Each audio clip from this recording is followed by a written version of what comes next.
DCB മീഡിയയുടെ പുതിയൊരു വീഡിയോയിലേക്ക് സ്വാഗതം.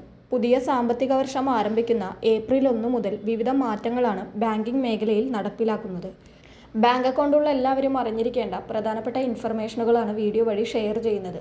വീഡിയോ പൂർണ്ണമായും കാണുക. സുഹൃത്തുക്കളിലേക്ക് ഷെയർ ചെയ്യുവാനും ചാനൽ സബ്സ്ക്രൈബ് ചെയ്യുവാനും ഫേസ്ബുക്കിൽ കാണുന്നവർ പേജ് ഫോളോ ചെയ്യുവാനും മറക്കാതിരിക്കുക.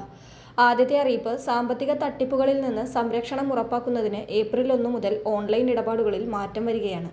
പുതിയ RBI ചട്ടം അനുസരിച്ചാണ് മാറ്റം വരുന്നത്. വർദ്ധിച്ചുവരുന്ന ഓൺലൈൻ തട്ടിപ്പുകൾ തടയുന്നതിനായി കർശന ഒതന്റിക്കേഷൻ വ്യവസ്ഥകളാണ് നടപ്പാക്കാൻ പോകുന്നത്. 2 ഫാക്ടർ ഒതന്റിക്കേഷൻ കൂടുതൽ ശക്തമാക്കിയും ഡൈനാമിക് സുരക്ഷാ പാളികൾ അവതരിപ്പിച്ചുമാണ് ഇത് നടപ്പാക്കുന്നത്. സിസ്റ്റം പരാജയപ്പെടുമ്പോൾ ഉത്തരവാദിത്തം ബാങ്കുകളിലേക്ക് മാറ്റുമെന്നതാണ് മറ്റൊരു പ്രത്യേകത. ഇനി ഓൺലൈൻ ഇടപാടുകൾക്ക് ഒരൊറ്റ OTP മതിയാകില്ല എന്നതാണ് ഏറ്റവും വലിയ മാറ്റം. പേയ്മെന്റുകൾ കുറഞ്ഞത് 2 ഒതന്റിക്കേഷനെങ്കിലും വിധേയമാകണം. പാസ്വേഡ് അല്ലെങ്കിൽ പാസ് ഫ്രേസ്, പിൻ, വിരലടയാളം അല്ലെങ്കിൽ മുഖം തിരിച്ചറിയൽ പോലുള്ള ബയോമെട്രിക്സ്, ബാങ്കിംഗ് ആപ്പുകളിൽ സൃഷ്ടിക്കപ്പെട്ട സോഫ്റ്റ്വെയർ ടോക്കണുകൾ, ഹാർഡ്വെയർ ടോക്കണുകൾ, SMS അടിസ്ഥാനമാക്കിയുള്ള OTP. ഇതിനർത്ഥം ഓരോ ഇടപാടും കുറഞ്ഞത് 2 സുരക്ഷാ പരിശോധനകളിലൂടെ കടന്നു പോകണം. ഇത് അനധികൃത ആക്സസ് ഗണ്യമായി കുറയ്ക്കുമെന്നാണ് RBI കണക്കുകൂട്ടുന്നത്. OTP അടിസ്ഥാനമാക്കിയുള്ള പരിശോധന വ്യാപകമായി ഉപയോഗിക്കുന്നുണ്ടെങ്കിലും തട്ടിപ്പുകാർ അത് മറികടക്കാനുള്ള വഴികൾ കണ്ടെത്തിയിട്ടുണ്ട്. തട്ടിപ്പുകളുടെ വർധന കണക്കിലെടുത്താണ് പുതിയ മാറ്റം RBI കൊണ്ടുവന്നത്. പുതിയ ചട്ടത്തിലെ ഏറ്റവും പ്രധാനപ്പെട്ട ഘടകങ്ങളിലൊന്ന് ഡൈനാമിക് ഒതന്റിക്കേഷനാണ്. ഈ സംവിധാനത്തിന് കീഴിൽ ഓരോ ഇടപാടിനും കുറഞ്ഞത് ഒരു ഒതന്റിക്കേഷൻ ഘടകമെങ്കിലും സമാനതകളില്ലാത്തതായിരിക്കണം. ഉദാഹരണത്തിന്, ബയോമെട്രിക് സ്കാനുമായി സംയോജിപ്പിച്ച സ്റ്റാറ്റിക് പിൻ, ഒറ്റത്തവണ ടോക്കണുമായി സംയോജിപ്പിച്ച പാസ്വേഡ്. തട്ടിപ്പുകാരൻ ഒരു ഘടകത്തിലേക്ക് ആക്സസ് നേടിയാലും രണ്ടാമത്തെ ഡൈനാമിക് ലെയർ സംരക്ഷണം നൽകും.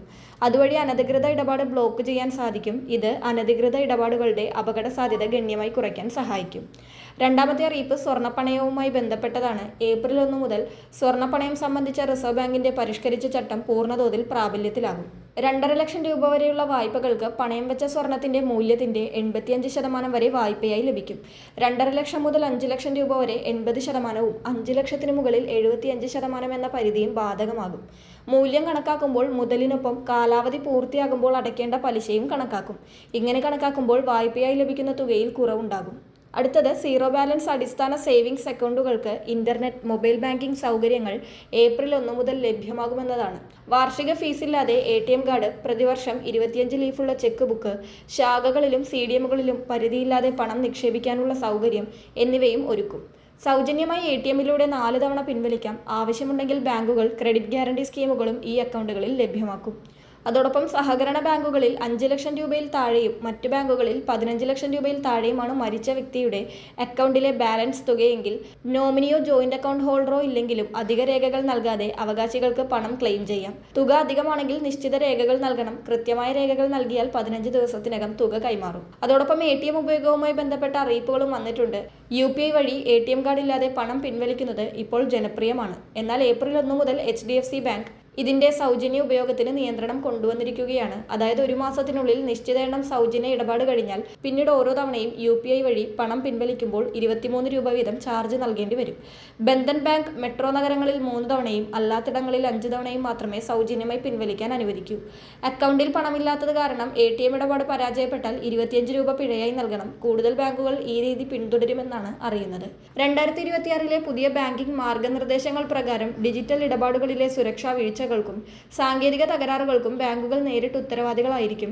ബാങ്കിന്റെ ഭാഗത്തു നിന്നുള്ള വീഴ്ചകൾ മൂലമോ ബാങ്ക് സിസ്റ്റത്തിലെ സുരക്ഷാ തകരാറുകൾ മൂലമോ തട്ടിപ്പ് നടന്നാൽ ഉപഭോക്താവിന് സീറോ ലേബിലിറ്റി ആനുകൂല്യം ലഭിക്കും. അതായത് നഷ്ടപ്പെട്ട തുകയ്ക്ക് ഉപഭോക്താവ് ഉത്തരവാദിയായിരിക്കില്ല. റിസർവ് ബാങ്കിന്റെ പുതിയ കരട് നിയമങ്ങൾ പ്രകാരം 50,000 രൂപ വരെയുള്ള ചെറിയ തുകയുടെ തട്ടിപ്പുകൾക്ക് 85% വരെ, അതായത് പരമാവധി 25,000 രൂപ വരെ വേഗത്തിലുള്ള നഷ്ടപരിഹാരത്തിന് വ്യവസ്ഥയുണ്ട്. തട്ടിപ്പ് നടന്ന് 5 ദിവസത്തിനുള്ളിൽ ബാങ്കിനെയോ സൈബർ ക്രൈം പോർട്ടലിനെയോ വിവരമറിയിച്ചാൽ പരാതി ലഭിച്ച് നിശ്ചിത പ്രവൃത്തി ദിവസങ്ങൾക്കുള്ളിൽ അക്കൗണ്ടിലേക്ക് തുക തിരികെ ക്രെഡിറ്റ് ചെയ്യാൻ ബാങ്കുകൾ ബാധ്യസ്ഥരാണ്. വ്യക്തിപരമായ അശ്രദ്ധ മൂലമല്ലാതെ സംഭവിക്കുന്ന തട്ടിപ്പുകളിൽ ഉപഭോക്താക്കളുടെ സാമ്പത്തിക സുരക്ഷ ഉറപ്പാക്കാനും ബാങ്കുകളുടെ സേവന നിലവാരം വർദ്ധിപ്പിക്കാനുമാണ് ഈ കർശന നിയമങ്ങൾ വിഭാവനം ചെയ്തിരിക്കുന്നത്. ഇന്നു മുതൽ ഈ ബാങ്കിംഗ് നിയമങ്ങളൊക്കെ പ്രാബല്യത്തിൽ വരികയാണ്. വളരെ പ്രധാനപ്പെട്ട അറിയിപ്പുകൾ മറ്റുള്ളവർക്ക് കൂടി ഷെയർ ചെയ്യുക.